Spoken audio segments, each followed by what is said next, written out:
Okay, so in this video we're going to do an overview of the WinRxBatchScan module.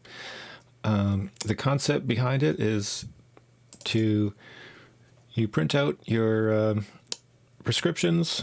The labels have barcodes on them. You stick the barcodes onto your prescriptions or relevant documents, scan those in, and then they get processed automatically and attached to the records they belong to.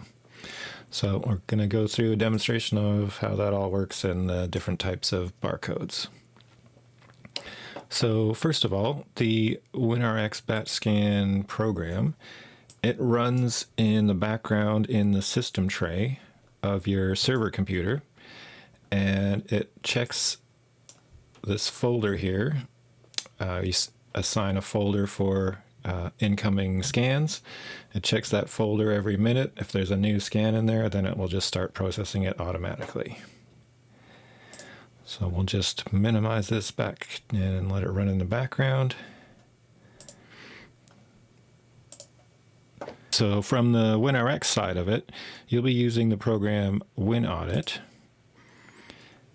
And from here, we can use it to run reports that check which prescriptions don't have any scans attached to them yet. So it's showing several prescriptions and several signature logs that don't have any scans attached yet. So we'll process some scans and then have a look at this report again after that. Okay, so now we're going to take our scans here. So normally what would happen is you'd scan these documents in and they would be set to automatically save to this incoming folder. I'm not going to do the actual scanning part, so we're just going to drag this file in here, and then the WinRxBatchScan program is going to check it on its timer, and once it finds it, it's going to start processing it. So there, it's found the file and it's processing it.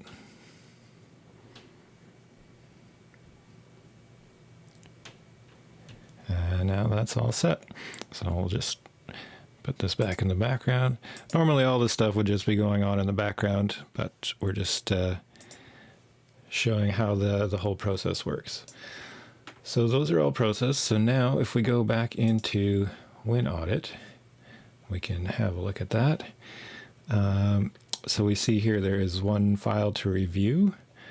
And also, actually, if we go back to here, on the main WinRx screen, it will also show you if there's any files that weren't able to be scanned with there were no barcodes detected. They'll show up in the review folder. So let's have a look at that one. So we can see the barcode here. It's got pen lines through it, so it wasn't able to read it.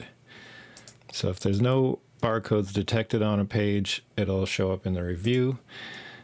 If it's a barcode on the page that wasn't able to be read, then we can just enter it in manually. So we go, just type in the barcode text, add barcode to file, and then we can remove it from the list. So now let's run these reports again.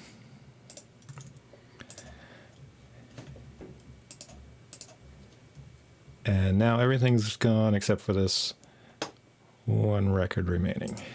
So from WinAudit, we can also view process scans, and this will show all the scans that were recently processed. So let's have a look at some of the different types of barcodes that are processed here.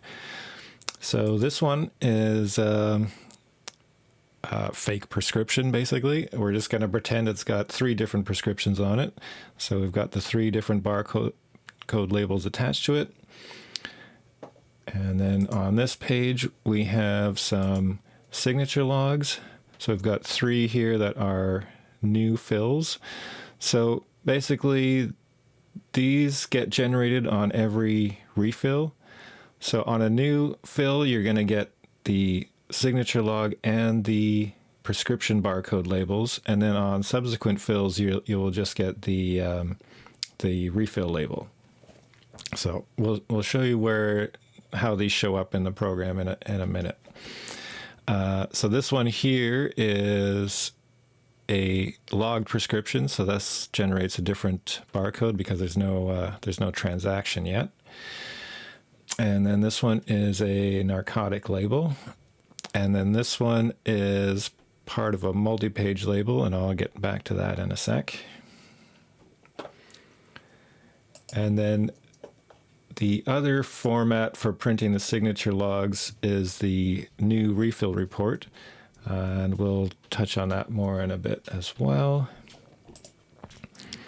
And then here is a adaptation, which also has the other part of the multi-page barcode.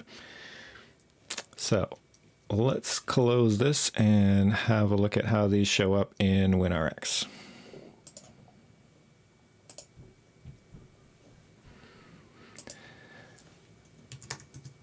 So we're going to bring up our patient here, go to their prescription profile, and then from this screen you can see in this column it shows Rx scan, and some of these have a Y next to them, which means they have a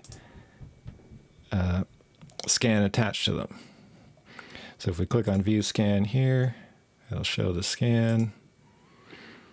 If we edit the prescription, we can click on the View Written Rx button, which will show the same thing. We can see this was the one that we entered in manually, and now it's attached to the prescription it's supposed to go to.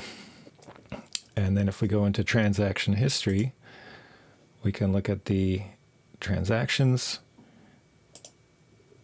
and the signature log that gets linked to that. And then we can also see here in documents, there's an adaptation record attached to that, and that's linked with this barcode here.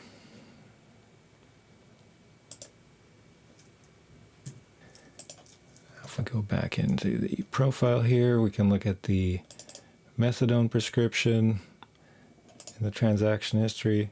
This one has a signature log and also a narcotic log. So that barcode is linked with this button, and the signature log is linked with the signature log button.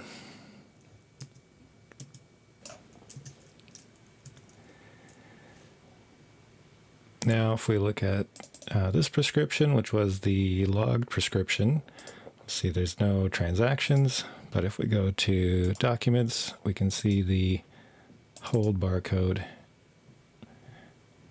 which is this one up here. It's attached to this one.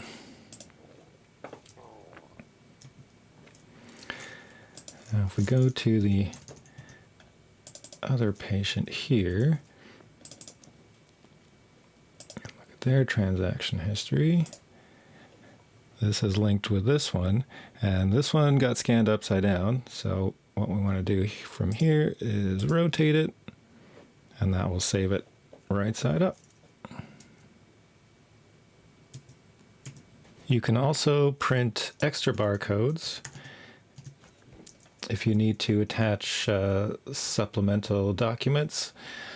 The one that I created here was for the patient record.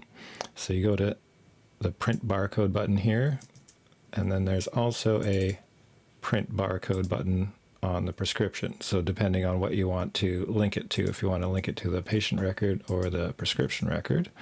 So this one we did from the patient record, and we gave it a type code of miscellaneous, and you can create your own 4-letter codes for whatever you want. And we selected the multi-page option. So this, using the multi-page option, it'll print 2 labels, one for the first page and one for the last page. And then it will combine the first, last page and all the pages in between into one document. So if we go into documents, we see our miscellaneous file here. And look at that. So this combined the adaptation, which also had the first page barcode down here at the bottom, and then these were the pages in between. So even though this page didn't have a barcode on it, it was captured because it was part of the multi-page document. And then this is the last page barcode here, which combines them all together. So that's the basics of how batch scanning works. For more information on that, go to our website and you can go to BatchScan, and there's an overview here which shows information on the types of barcodes and how they all work from here.